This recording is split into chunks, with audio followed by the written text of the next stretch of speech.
அப்போது உண்மையாலுமே ஒரு ராசி கட்டத்துக்குள்ள இந்த மாதிரி ஒரு அந்த கர்ம தோஷம் இருப்பதனால இந்த கர்மா தோஷத்துக்கு அந்த முடக்க தோஷங்கிறத நீங்கள் எடுத்து அதை கண்டுபிடிச்சி அந்த சூரியன் என்ற நட்சத்திரம் எந்த ராசி கட்டத்தில் போய் முடக்காயிருக்குதோ அந்த முடக்கு எந்த பாவகம் வந்து நம்மளுக்கு லாக் ஆகிருக்குதோ அந்த பாவகத்துக்கு உண்டான பரிகாரங்கள், அதுக்குரிய ஸ்தலங்கள், அந்த கோவில்களில் போய் சுவாமிக்கு தேங்காய் பழம், பூமாலை, கல்கண்டு வாங்கி அர்ச்சனை பண்ணி நீங்கள் இந்த கோவிலுக்குள்ளே போய் உட்காந்து சாமி கும்பிட்டு வந்தீங்கன்னா உங்களுடைய ஜாதகத்தில் இருக்கக்கூடிய அந்த முடக்கு தோசை நீங்கி வாழ்க்கையில் நீங்கள் எதை சாதிக்க வந்தீங்களோ அந்த சாதனையை நீங்கள் சாதிச்சிட்ருப்பீங்க.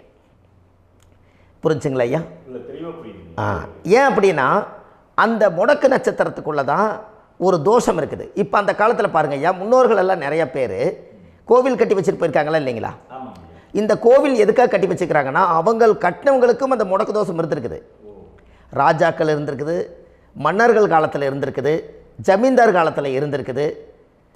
இப்போ அவங்களுடைய அமைப்புகள் எல்லாமே முன்னோர்கள் என்னமோ அறியாமல் தெரியாத தன்னடக்கம் இல்லாத ஒரு கர்மாவை இவங்க செஞ்சிட்டாலும் அதுக்குரிய பரிகார ஸ்தலங்களை கொண்டு போய் அந்த காலத்திலே ஜாதகம் பார்த்து நம்ம வந்து முன்னோர்களுடைய பாவத்தை, நாம் செய்த பாவத்தையும் தீர்த்துட்டு நமக்கு கீழே அடுத்த சந்ததிகள், அடுத்த தலைமுறைகள் வந்தாலும் இந்த கோவில்களுக்கு வந்து விளக்கு போட்டு சாமி கும்பிட்டு இந்த மண்ணை மிதிச்சுட்டு போனால் அன்னையோடு அந்த கர்மா தீருங்கிறது அந்த காலத்திலேயே முடக்கு தோசை பரிகாரத்தை கோவில் வழியில் அந்த காலத்தை திசை திருப்பி வச்சுருக்காங்க.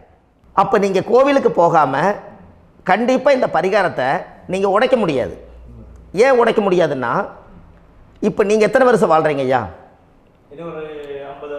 120 வருஷமே வச்சுக்கோங்க. சூரியன் திசை 6 வருஷம், சந்திரன் திசை 10 வருஷம், செவ்வாய் திசை 7 வருஷம், ராகு திசை 18 வருஷம், குரு திசை 16 வருஷம், சனி திசை 19 வருஷம், புதன் திசை 17 வருஷம், கேது திசை 7 வருஷம், சுக்கிரன் திசை 20 வருஷம்.